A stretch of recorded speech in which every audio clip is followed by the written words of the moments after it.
Salam sejahtera, terima kasih karena bersama dengan saya di Nazilin Unity Channel. Kali ini paling memalukan Perikatan Nasional.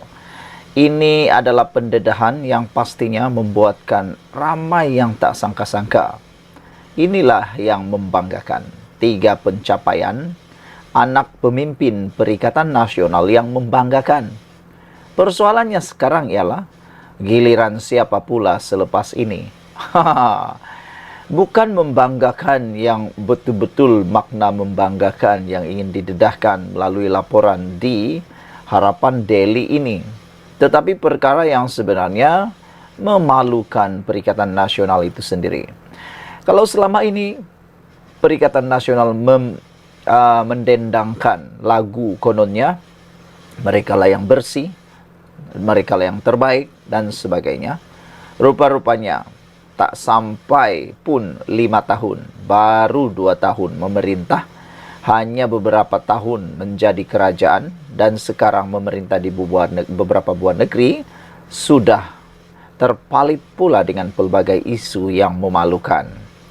Ini apabila 3 pencapaian, satu demi satu pencapaian anak beberapa pemimpin Perikatan Nasional PN, muncul dan menghangatkan diperkatakan rakyat Malaysia. Pada masa sama, penyokong tegar pembangkang yang mesra dipanggil sebagai walaun, dilihat tidak pula berbunyi apabila keluarga pemimpin mereka terlibat dalam kes mahkamah. Menjadi persoalan di mana perginya walaun. Kalau orang yang kena, wah, satu dunia nak runtuh. Mereka persoal sini sana, gendangkan sini sana, mereka dedahkan sini sana. Tapi bila batang hidung sendiri yang kena, diam pula membisu tanpa 1000 bahasa. Pergi mana mereka semua? Okey. Baik, saudara-saudara sekalian, kita senaraikan sekarang. Saya bacakan kepada anda semua 3 pencapaian anak pemimpin Perikatan Nasional yang membanggakan. Giliran siapa pula selepas ini? Nombor 1, menantu pengerusi Perikatan Nasional, iaitu Tan Sri Muhyiddin Yassin, menantunya Datuk Seri Muhammad Adlan Berhan, sudah menghilangkan diri sejak Mei tahun lalu. Sekarang dah menghampiri Mei. Maknanya dah hampir 1 tahun menantu pengerusi Perikatan Nasional ini, iaitu Datuk Seri Muhammad Adlan Berhan, melarikan diri atau menghilangkan diri entah ke mana dan tak pulang lagi ke Malaysia. Dah diarah balik Malaysia, tak balik lagi. Dia dan peguamnya Mansor saat menghadapi pertuduhan pecah amanah jenayah CBT oleh Suruhanjaya Pencegahan Rasuah Malaysia SPRM.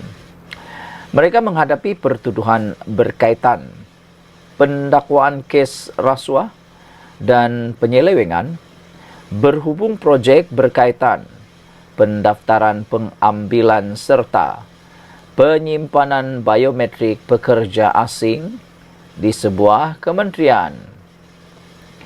Bagaimanapun, Adlan 48 tahun dan Mansor 69 tahun dipercayai melarikan diri dari negara ini masing-masing pada 17 Mei dan 12 Mei tahun lepas.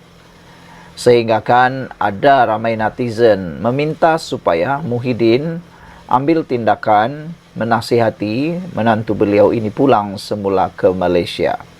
Bahkan kemarin Fahmi Fadzil menemplak Sanusi dan juga Muhyiddin Yassin. Fahmi kata Muhyiddin tidak ada pendirian moral untuk mengomen kerajaan yang ada sekarang ini. Kerana katanya, sedangkan menantu Muhyiddin sendiri pun belum balik lagi, ini kan pula nak komen tata kelola negara, kata beliau.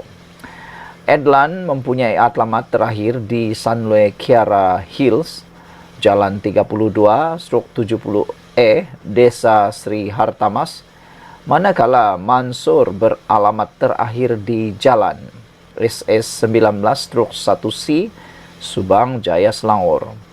Namun Edlan dalam satu kenyataan melalui peguam Datuk Baljit Singh Sidhu menafikan dia melarikan diri daripada pihak berkuasa dan menyatakan akan pulang ke tanah air bagi membantu siasatan. Pada Oktober tahun lalu, polis mengesahkan telah menyerahkan dokumen diperlukan kepada Interpol untuk permohonan notis merah terhadap Adlan dan Mansur. Tempat yang pertama. Kedua, ialah anak setiausaha Agung Perikatan Nasional. Anak kepada Setiausaha Agung Perikatan Nasional PN, Datuk Seri Hamzah Zainuddin, yang juga Ketua Pembangkang, berdepan pertuduhan mengemukakan dokumen palsu dan memiliki barang kawalan minyak masak melebihi had yang dibenarkan. Muhammad Faisal Hamzah, 39 tahun didakwa bersama Azizul Abdul Halim, 55, kedua-duanya pengarah rimba merpati sendirian berhad, iaitu pemegang lesen minyak masak borong. Mereka didakwa memberikan maklumat palsu dengan mengeluarkan invoice palsu mengenai penjualan minyak itu kepada syarikat peruncit tempatan Pasar Segar Din Maju yang menyalahi Seksyen 8 dalam kurungan 4 Akta Kawalan Bekalan 1961. Berikutan itu, mereka didakwa mengikut Seksyen 8 dalam kurungan 4 kurungan B Akta Kawalan Bekalan 1961 yang boleh dihukum di bawah Seksyen 22 dalam kurungan 2 Akta Sama. Tertuduh selaku pemegang lesen borong juga didapati melanggar Peraturan 9 dalam kurungan 1 Peraturan-Peraturan Kawalan Bekalan 1974, iaitu memiliki barang kawalan berjadual jenis minyak masak melebihi had 50 tan metrik. Kesalahan itu dilakukan pada jam 11.15 malam di premis perniagaan rimba merpati sendirian berhad di kawasan industri Sinar Andalas, Senawang di sini pada 11 Ogos 2022. Berikutan itu, tertuduh didakwa melakukan kesalahan yang boleh dihukum mengikut Seksyen 22 dalam kurungan 1 Akta Kawalan Bekalan 1961 dibaca bersama Seksyen 22 dalam kurungan 4 Akta yang sama dan dibaca bersama Seksyen 34 Kanun Keseksaan.